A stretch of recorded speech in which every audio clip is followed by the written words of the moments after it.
풍랑에 맞선 고린도 사역 이어서 강의 말씀 전하도록 하겠습니다. 사도행전 초기 복음의 근거지는 예루살렘인데 핍박이 일어나면서 안디옥이라는 새로운 본거지가 마련되었죠. 그리고 중반부를 넘어서면서 오늘 본문에 나오는 18장에 고린도, 또 다음 주에 나오는 에베소, 그리고 28장에 로마, 이런 세 도시가 복음의 중심축이 되는 것을 보게 됩니다. 지도를 보시면 아덴에서 80km 떨어진 고린도로 바울이 들어가게 되었습니다. 주전 46년 줄리어스 시저가 아름답게 재건한 도시였는데 부와 또 탁월한 문화의 중심지였고 2년 만에 한 번씩 이스미아 경기가 열렸는데 지금의 우리의 올림픽 같은 경기가 계속 고린도에서 열렸습니다. 아가야 지방의 수도여서 정치적인 특권을 누렸고 특별히 항구 두 곳이 아주 잘 운영이 되고 있었는데 서쪽으로 레춤항이 있었고 동쪽으로 갱그레아 항이 있었습니다. 세계 좋은 것들이 고린도로 다 몰려왔어요. 아라비아의 발삼 향유, 애굽의 파피루스, 페니키아에서 대추야자가 들어오고 리비아의 상아, 바벨론 특산품 양탄자, 길리기아에서 나오는 염소털, 루가오니아산 양모, 부르기아의 노예들이 고린도에서 거래가 되었습니다. 이런 물품들이 사방에서 들어오고 나가는 그 모습을 바울이 보면서 교회를 세우면 복음이 더 멀리 퍼져나갈 수 있지 않을까, 이런 기대감을 가졌을 것입니다. 해발 600m 언덕 위에 아크로 코린트 정상에 아프로디테와 비너스상이 놓여져 있었습니다. 1000명의 여사제들이 낮에는 사제 역할을 하다가 밤에는 창녀가 되어서 고린도 곳곳을 돌아다니며 도시 전체를 음란으로 물들였습니다. 그래서 코린티아조마이라는 헬라어 동사는 음란한 행위를 한다. 코린티아스테스라는 이 단어는 매춘부와 동일어로 사용될 정도로 고린도는 문란한 곳이었습니다. 이곳에서 그는 1년 6개월을 머물러 교회를 세웠는데 그의 선교 사역 중 두 번째로 긴 시간 함께했던 공간이었습니다. 다른 선교지와 마찬가지로 많이 어려웠습니다. 여러 선교지가 있지만 이렇게 부가 있고 특별히 항구를 끼고 있고 굉장히 문화가 거세고 음란하고 힘들거든요. 그래서 바울의 마음속에 내가 여기 계속 있을 수 있겠나, 이런 마음이 흘렀던 것 같아요. 그래서 주님이 나타나셔서 9절 10절을 보면 밤에 주께서 환상 가운데 바울에게 말씀하시되, 자, 두 번째 줄부터 함께 읽겠습니다. 시작. 두려워하지 말고 말하라. 내가 너와 함께 있음에 어떤 사람도 너를 대적하여 해롭게 할 자가 없을 것이니 이는 이 성중에 내 백성이 많음이라. 교회가 세워지고 무너지는 관건은 얼마나 교인들이 모이냐 하는 거죠. 핍박이 있고 어려움이 있고 힘든 중에 교인이 아무도 없으면 거기서 선교하기가 어려워요. 이슬람권 선교가 그래서 힘든 거죠. 그런데 예수님께서 바울에게 직접 말씀하셨어요. 여기 내 백성 많아. 두려워하지 말고 담대하게 말해. 이렇게 말씀하심으로 그가 1년 6개월을 머물 수 있었습니다. 바울이 개척한 고린도에 경랑이 일죠. 그래서 시대적으로 또 지역적으로 참 어려운 지역이에요. 그런데 그것을 바울이 잘 극복했는데 어떤 어려움이 있었는가 봅니다. 첫째로 정치적 경랑이 있었죠. 그곳에서 그 경랑 속에 동역자를 얻었습니다. 글라우디오 황제가 당시에 로마에서 유대인들을 다 추방을 했습니다. 역사를 살펴보면 실제로 주후 49년에 그런 일이 있었다는 것을 세속사에서도 발견할 수 있는데, 스웨토니우스라는 역사가가 12황제의 전기를 집필했는데 그 가운데 글라우디우스 황제에 대한 전기 25장 4절에 이런 글을 남겼습니다. 글라우디우스는 크레스투스의 선동으로 끊임없이 소란을 일으켰던 유대인들을 로마에서 추방했다. 많은 학자들은 크레스투스가 로마에 있는 어떤 사람이 아니라 그리스도를 그렇게 적은 것으로 해석을 합니다. 예수를 믿는 그리스도인과 예수를 거부하는 유대인들이 강력하게 부딪히는 거죠. 계속 유혈 사태가 일어나고 어려움이 있으니까 황제가 이 골치 아픈 유대인들 다 로마에서 추방해라, 이런 명령을 내렸던 것으로 보입니다. 이것은 단순한 추방으로 보이지만 핍박의 역사를 잘 보면 이 일 후에 주후 64년에 로마 대화재가 있었는데 네로 황제는 기독교인들이 불을 질렀다, 그렇게 누명을 씌워가지고 많은 유대인들 죽이게 됐어요. 기독교인들이 많이 죽임을 당했습니다. 이것은 핍박의 서국과 같은 그런 추방령이었다, 이렇게 볼 수가 있습니다. 여러분, 한 종족에 대해서, 한 민족에 대해서 다 나가라, 우리나라에 들어온 베트남 사람 다 나가라, 그렇게 결정을 내리는 것이 이곳에 사는 사람에게는 큰 문제가 없을지 모르지만 이주민들에게는 얼마나 충격적인 일일까요? 트럼프 대통령이 불법 체류자를 내보내는 목표를 세워줬어요. 연말까지 100만 명을 내보내라, 어떤 방법을 통해서든 내보내라. 그러면 하루에 3,000명씩 체포해야 돼요. 그러니까 무리수를 두는 거죠. 그래서 합법적으로 머물 수 있는 영주권이 있는 사람조차도 여러 가지 위협을 당하고 외국 사람들은 어려움을 많이 당해요. 제가 6월 중순에 LA 한 식당에서 밥을 먹었는데 주인이 그래요. 계산을 할 때 여권은 꼭 갖고 다니시라고. 괜히 검문 걸렸는데 아무런 증빙 서류가 없으면 감옥 가야 되고 곤욕을 치러야 되니까 조심하시라고. 시위하는 거 한 번밖에 못 봤지만 그런 얘기를 들을 때 마음이 많이 위축되고, 또 그곳에 사는 분들이 영주권이 있어도 이런 정책 때문에 상당히 마음이 힘든 것을 볼 수가 있었습니다. 따라서 바울 시대의 로마 황제가 한 민족을 지목해서 추방령을 내린 것은, 이것은 보통 문제가 아닌 것이죠. 브리스길라와 아굴라라는 사람이 그 추방령 때문에 고린도에 들어오게 되었습니다. 그 이주민을 만나서 바울이 얘기했겠죠. 어디 살다 왔느냐, 로마의 집은 어땠느냐, 그걸 그냥 두고 올 때 마음이 어땠느냐, 그런 얘기 많이 했겠죠. 그러나 사도행전을 기록하는 저자 누가는 브리스길라가 피해를 입은, 그리고 집을 빼앗기고 이주를 와야 했던 그 형편에 초점을 모으기보다는 바울의 동력자가 되어서 바울을 잘 섬기며 교회를 세우는 협력 관계를 유지하게 되었다, 이 부분에 초점을 모은 것을 보게 됩니다. 물론 시대의 악에 대해서 성경이 함구하고 교회만 다녀라, 교회만 섬겨라, 그런 걸 말하는 것은 아니죠. 여러분, 사랑방에서 나눌 말씀이지만 시편 75편을 보면 오직 재판장이신 하나님이 이를 낮추시고 저를 높이느니라, 또 악인들의 뿔을 다 베고 의인의 뿔은 높이 들리로다, 이런 말씀이 있어요.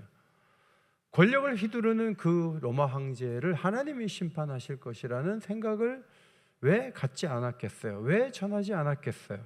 그러나 지금 고린도에서 교회가 개척되는 그 상황에서 피켓 시위를 할 수는 없어요.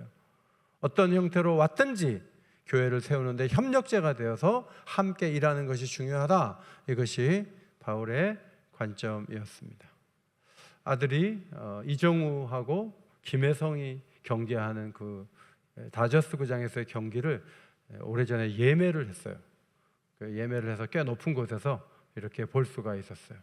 그래서 저는 야구를, 고등학교 때 야구팀이 있어서 그때부터 좋아해서 경기를 보려고 하는데, 마침 간 날이 동성애자들을, 그들에게 자긍심을 세우는 밤이에요. 그래가지고 시구를 누가 하냐면 게이들이 나와서 하고, 그 애들을 입양을 해갖고 남자애들 키우는데 집에 4명인데 엄마는 없고 엄마 역할을 하는 남자가 있는 거죠. 그런데 제 앞에는 게이들이 여러 명이 와서 앉아가지고 헤어질 때 먼저 가는 사람에게 막 키스를 하고, 내가 야구 경기를 보러 왔는지 동성애자들을 구경하러 왔는지 모를 정도로 얼마나 마음이 복잡해지는지 몰라요. 와, 이 LA 쪽은 참 보통 문제가 아니구나, 이제 그런 생각이 들었어요. 근데 제가 집에 와서 막 동성애자 얘기를 안 했어요. 왜냐하면 사회가 안고 있는 한 어두운 부분을 제가 돌아왔는데, 그걸 가지고 또 얘기를 많이 하면 우리가 거기 간 목적이 그 사회를 새롭게 하기 위해서 간 것도 아니고, 우리가 쉬러 갔는데 거기에서 그 얘기를 많이 해서 모두가 무거워지는 것을 원하지 않아요. 그래서 한 10여일 지난 다음에 사실은 그 다저스 구장에서 이런 무거운 일이 있었다고 얘기를 하고 제가 제 일정을 계속 유지하고 제가 원하는 방향으로 가는 거죠. 어떤 이슈가 있어요. 정치적인 이슈가 있어요. 그럼 예배를 드리다가 그 이슈 때문에 예배 안 드리고 밖에 나가겠다. 우리 교회도 북송 반대 운동을 교회 앞에서 펼칠 때 시위에 나와라. 그리고 거기에서 저보고 설교를 하라 그래요. 그런데 그렇게 다 에너지를 분산해서 교회가 세워질 수는 없어요. 많은 이슈들이 있지만 그 이슈들이 있음에도 불구하고 더 중요한 일이 있다면 그것은 복음을 전하는 것이고 교회가 설립되는 그 즈음에는 교회를 안정되게 잘 세우는 것이라는 사도의 지혜를 누가가 잘 기록을 했다, 그렇게 볼 수가 있습니다. 두 번째로 경제적 어려움도 하나의 경랑이라고 봐요. 이것을 자비량 선교로 해결하는 바울의 모습을 발견할 수가 있습니다. 브리스길라 부부와 바울이 같이 갖고 있는 기술이 천막 깁는 기술이었어요. 가죽 세공업자들이었습니다. 당시에 이스미안 경기가 2년에 한 번씩 열렸는데 호텔이 없었기 때문에 텐트 치고 경기를 봤겠죠. 수많은 수요가 있었을 것이고 천막을 일시에 많이 세워야 이스미안 경기가 진행이 되니까 어쩌면 바울이 그 시기에 납품을 하면서 경제적인 어려움을 극복했는지도 모릅니다. 사실 헬라 문화에서 이런 노동을 하는 것은 천하게 여겨졌지만 성경은 일을 하는 것을 천하게 보지 않죠. 고린도전서 4장 12절에 또 수고하여 친히 손으로 일을 했다고 하면서 아버지가 자식을 위해 수고한 것처럼 자신이 수고했다고 바울이 적은 것을 보게 됩니다. 그러나 바울이 신령한 복음을 전할 때 교회 지원을 받고 사역을 하는 체계에 대해서 부정적이지는 않았어요. 구약시대에 하나님께서 레위인을 따로 세우고 제사장을 따로 세워가지고 성전의 일을 하면서 그들이 그 일에 집중하도록 살아가도록 하셨는데 신약에 와서 그 체계가 무너지지 않죠. 일하는 소에게 망을 씌우지 말라는 말이 소를 위한 말씀이 아니다. 복음을 위해서 일하는 사람들이 복음을 위해서 일할 수 있도록 환경을 만들어주는 것이 교회가 할 일이라는 것을 고린도 교회에 분명히 전하면서 값없이 자신은 사례비를 받지 않고 복음을 전했지만 고린도전서 9장 자신에게 있는 권리를 다 쓰지 않는 그것은 하나님이 상 주실 일이다라고 적으면서 그것은 교육자들의 권리다 이렇게 적은 것을 보게 됩니다. 주야로 일하면서 아무에게도 폐를 끼치지 않기를 원했고 일만 만드는 자들에게 오히려 교육자가 일을 함으로 본이 되는 그런 믿음의 길을 걸어갔습니다. 4절에 보시면 주간에 일을 하고 안식일마다 회당에서 강론했다는 것을 알 수가 있죠.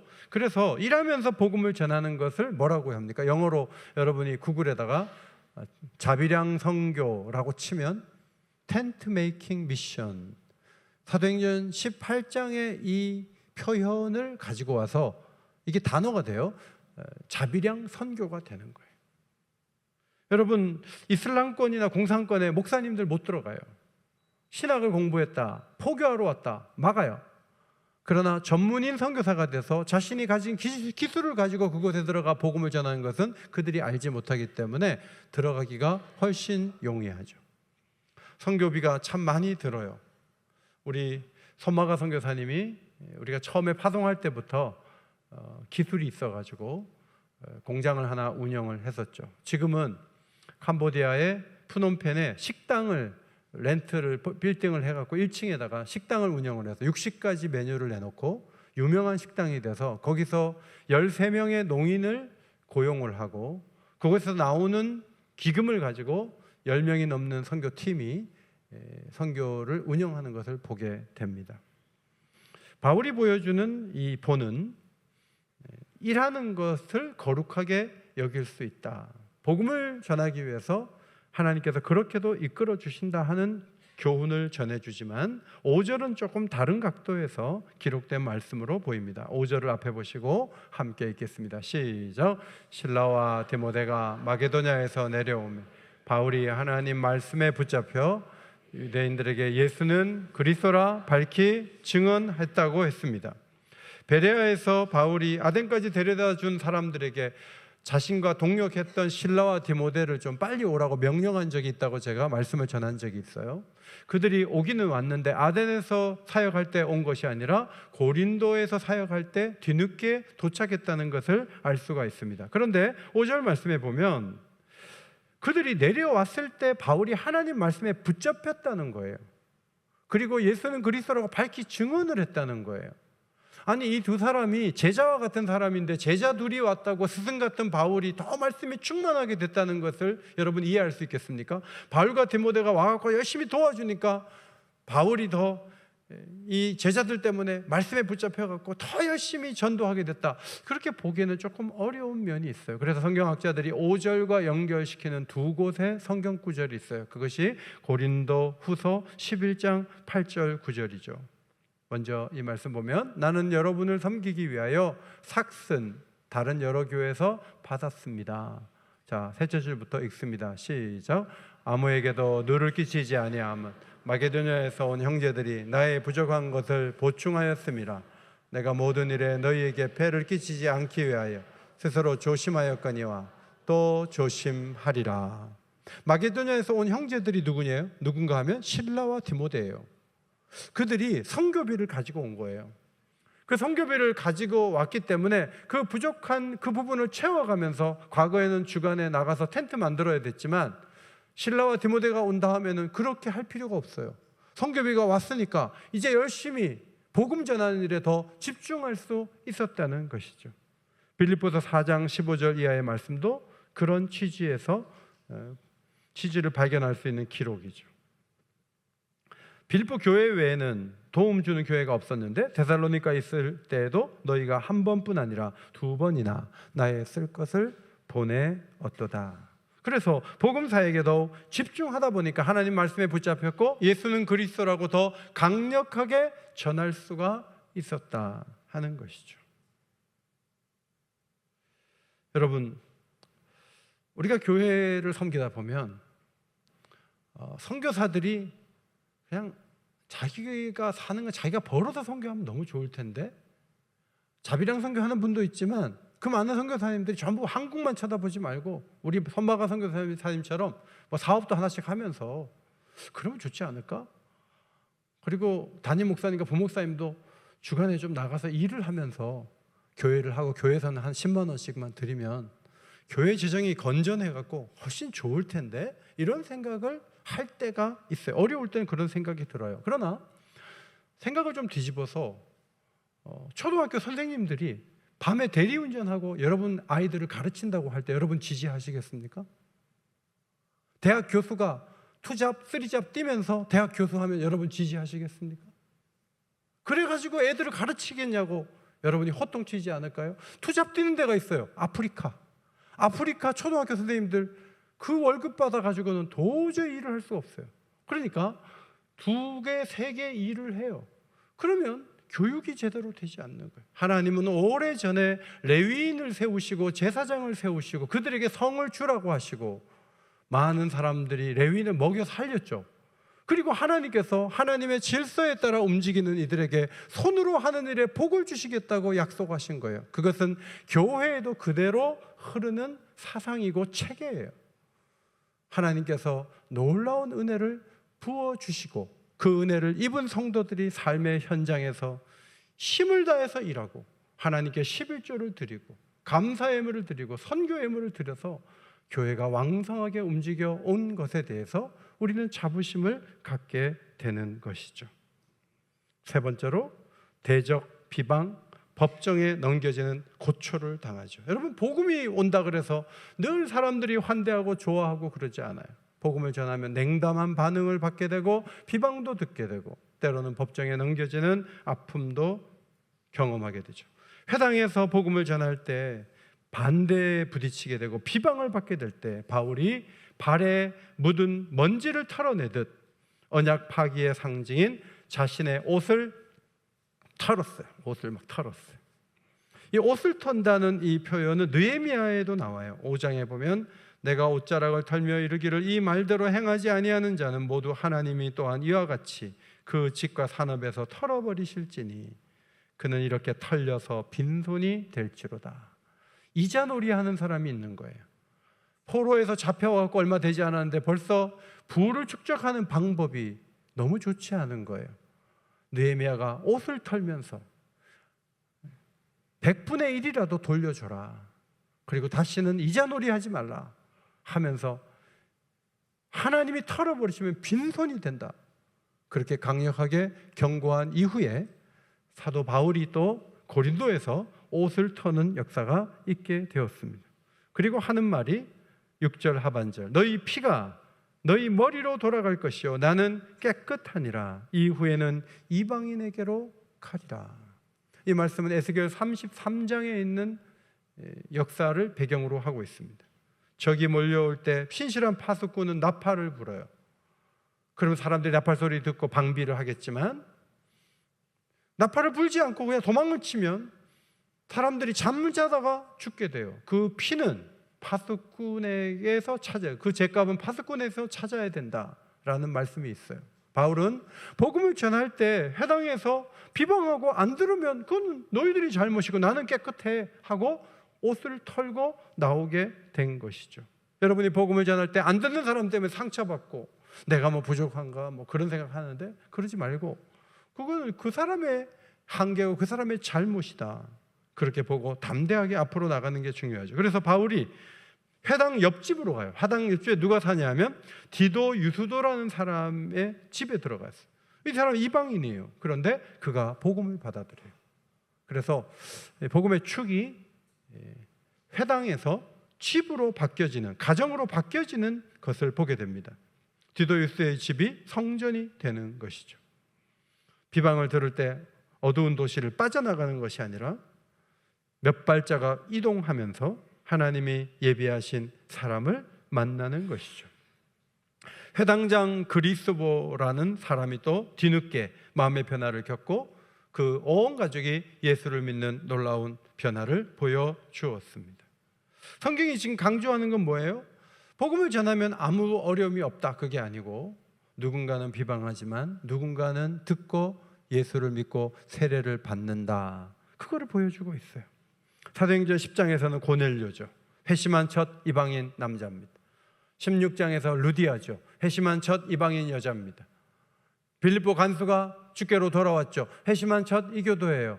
오늘 본문 18장의 그리스보는 회당으로 그동안 많이 들어갔지만 회당장이 변화된 건 첫 사례예요. 그렇게 되면서 사람들이 변화되고 새로워지고 복음의 협력자가 됐다는 것을 보여주고 있습니다. 1년 6개월 동안 바울이 버틸 수 있었던 두 가지 이유는 주님의 음성이에요. 또 하나는 세례받는 사람들이 계속 있어서 고린도에 수많은 사람들이 세례를 받았다는 거예요. 이것이 바울이 버티고 바울이 보람을 느꼈던 큰 열매라고 생각을 합니다. 지난 6월 1일 미시간주 오키모스의 242라는 교회를 제가 방문을 했어요. 미국에 가시면 장로교회 가면 잘못하면 동성애자 목사님이 설교할 수 있어요. 미국의 모든 장로교회는 동성애자 목사님을 세우기로 다 결의를 했기 때문에 미국에 가시면 장로교 가면 황당한 일을 만날 수 있어요. 최근에는 감리교도 동성애자 목사님을 세우기로 했어요. 그래서 제가 미국에 가서 감리교 가려고 했다가 홈페이지를 보는 중에 자신들이 동성애에 대한 지지하는 생각을 갖고 있다는 그 내용이 있더라고요. 그래서 가려고 했던 걸 급하게 취소하고 242 교회를 가게 됐어요.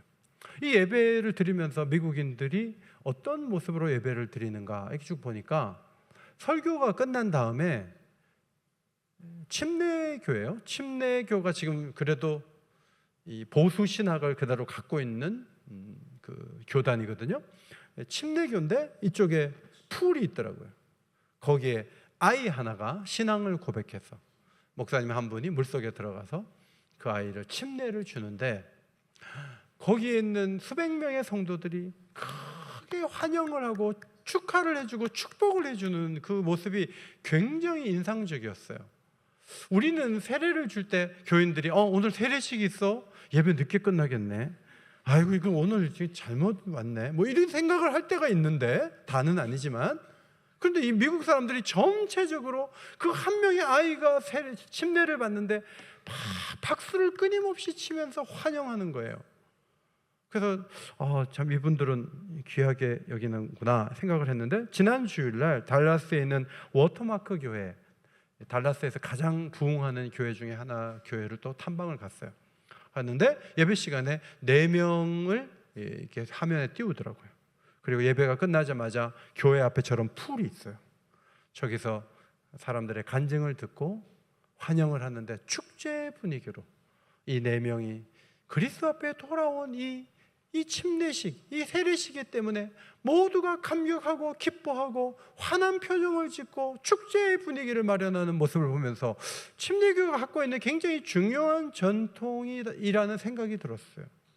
성도 여러분, 교회 안에 우리가 때로는 차를 사기도 하고 또 건물을 계약하기도 하고 또 많은 선교지에 누구를 보내기도 하지만, 수많은 열매들 가운데 정말 교회가 기뻐하고 힘을 얻을 수 있는 열매가 뭐냐면, 한 영혼이 주님 앞에 신앙을 고백하고 세례를 받는 축복이 임하는 그날이 우리에게 선물이 될 줄 믿습니다. 이것이 우리에게 매우 중요한 거예요. 그래서 여러분, 가족 가운데 입교하는 날, 정말 그 집에서 가장 큰 축복의 날, 졸업식보다 입학식보다 더 큰 축복의 날로 여겨야 되고, 또 우리가 세례를 주고 유아 세례를 주고 입교식을 하고 학습식을 할 때 그들을 기쁨으로 환영하고 그들을 기뻐하고, 왜? 그런 일들이 이어지지 않고서는 교회는 없어요. 그런 일들이 이어질 때 미래를 바라볼 수 있고 복음의 능력을 신뢰할 수 있고 우리는 더 놀라운 일을 감당할 수 있게 되는 거죠. 12절로 17절은 갈리오 총독 앞으로 바울이 끌려가죠. 그리고 법적 공방이 이어지는데 가만히 들어보니까 바울이 불법을 행한 것이 없어요. 그래서 갈리오 총독이 들어보니까 너희의 어떤 문화적인 것, 너희의 언어와 너희의 어떤 법에 관한 것이라면 나는 관여하지 않을 거야 하고 이 고소를 기각해요. 그래서 바울이 아무런 형벌을 받지 않고 나오게 되죠. 유대인들은 분이 나서 서스데네라는 새롭게 세워진 그 회당장을 막 때리죠. 그러나 이 권력자는 관여하지 않죠. 그가 바울에게 벌을 주진 않았지만, 정죄하진 않았지만 또 적극적으로 폭력을 막지도 않았다는 것을 보게 됩니다. 우리가 보는 대로 고린도는 골치 아픈 도시였습니다. 예수를 믿어도 여러 가지 문제가 있고 교인들이 그 문제를 그대로 가지고 왔고 그대로 고수함으로 정말 머리 아픈 일들이 많이 발생했어요. 그러나 그곳에 교회가 세워진 거예요. 고린도의 물동량이 중요한 게 아니에요. 고린도에 미래가 있다면 주님이 세우신 교회가 교회 역할을 감당하여 방향 없이 살아가는 사람들이 하나님 앞으로 돌아오는 게 너무너무 중요해요. 오늘도 트럼프 대통령 지시로 이란의 핵시설 3곳을 타격을 했다는 속보가 떴어요. 우리가 지금 신경을 쓰고 여러 가지 관심을 기울여야 될 일들이 굉장히 많이 있지만 어떤 영역들은 맡겨두고 우리에게 주어진 복음을 통해서 하나님이 그 세상을 새롭게 하시려는 그 한 부분의 일에 집중하고 그 일의 열매를 맺어가는 것은 매우 매우 중요한 거예요. 오늘도 이 고린도 개척 사건을 우리가 보면서 이 사회적으로 개인적으로 엄청난 경랑 속에 있는 우리들이지만 바울의 태도를 본받아야죠. 바울처럼 담대해야 돼요. 돈이 떨어졌다. 그럼 나 어떡하지? 그럴 필요 없어요. 돈이 좀 떨어져도 자기가 할 수 있는 거 하면서 어쨌든 복음을 전하는 거예요. 그것이 바울에게서 배울 수 있는 정신이에요. 많은 선교사님들이 260명 이상이 우리 교단에도 선교비가 끊어졌어요. 파송 취소예요. 200명이 넘는 분들이 지금 선교지에서 파송한 교회가 지원을 끊었으니까 돌아올 수밖에 없지만 놀랍게도 하나님께서 어떤 방법을 통해서든지 그들이 그곳에 머물게 하시고 그들이 사역하도록 도우시는 것을 보게 돼요. 그러므로 물질이 좀 부족할 때 그럼 선교 그만둬야 되나? 복음 전하지 말아야 되나? 그렇게 생각하면 안 돼요. 담대하게 해야 돼요. 담대하게. 우리 자녀가 만불이 필요하면 부모가 돼서 그거 안 해주겠어요? 해주죠. 교회가 앞으로 잘 될 수만 있다면 도와주죠. 하나님 나라 일들이 때로는 위축될 때가 있어요. 그러나 그때 위축되면 안 돼요. 바울처럼 담대하게 앞으로 나가야 돼요. 그 다음에 꾸준하게 해야 돼요. 비방 좀 받는다 그래서, 법정으로 간다 그래서 나 못하겠다고 손 털고 나가지 않아요. 꾸준하게 하는 거예요. 그래? 그러면 이제 유대인들이 그렇게 거부해? 그러면 전략을 이방인 쪽으로 가야지 하고 옆집으로 가는데 그 옆집 사람이 예수 믿잖아요. 그리고 회당장이 조금 있다 보니까 우리 집도 다 예수를 믿겠다고 돌아오잖아요. 전략을 바꾸면서 또 열매를 맺어가는 거예요. 여러분, 교회의 미래는 주님 손에 달려있는 줄 믿습니다. 주님 손에 붙들려 있어요. 제가 이번에 감리교회 가서 복음을 전했는데, 영생을 주시기로 작정된 자는 다 믿더라. 이건 장로교 교리의 굉장히 중요한 요소인데 그 말씀을 전했어요. 사람이 하면 얼마나 해요. 얼마나 열심히 했느냐가 중요한 게 아니에요. 얼마나 주님을 힘입어 일하고 있는가, 이게 중요한 거예요. 과연 우리는 주님을 힘입어 앞으로 나가고 있는가? 주님을 힘입어. 주님이 앞장서시면 못할 일이 없어요. 바울은 그렇게 해서 하나하나 교회를 세워갔던 것이죠. 어려운 시대를 살아가는 여러분들, 위축되지 마시고 복음의 증인이 되시고 교회를 사랑하시고 더 풍성한 물된 동산 같은 교회가 되도록 힘을 모을 때 여러분의 가정과 집에 하나님께서 큰 은혜와 복을 넘치도록 부어주실 줄 믿습니다. 이번 여름에도 많은 분들이 단기 선교 떠나죠. 가서 헌신하고 땀 흘리고 하나님이 돈으로 줄 수 없는 엄청난 은혜를 부어주실 거예요. 돌아와서 세계관이 바뀌고 기도가 바뀌어요. 그런 하나님의 축복을 누릴 수 있는 믿음의 가족들 되시기를 예수의 이름으로 축원합니다.